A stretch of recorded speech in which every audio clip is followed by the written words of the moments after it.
som conscients de que és una competició molt curta, que simplement jugarem uns quants partits fins a final de temporada,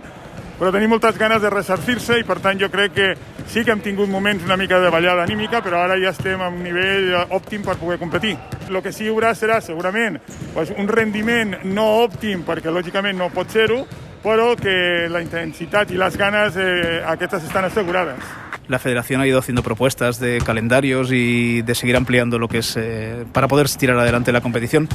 y es un hecho que sencillamente si no compites y dejas un año en blanco,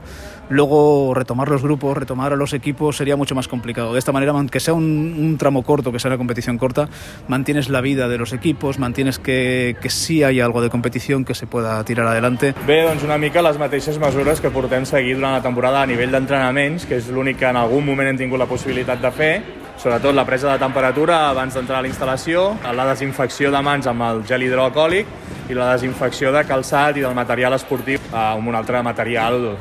especialitzat en això. Portem entrenant des de principi de temporada amb aquestes mesures i no hi ha hagut cap contagi en el que és la pràctica de l'esport. Evidentment, si anéssim un pas més enllà, com s'ha fet en altres categories d'àmbit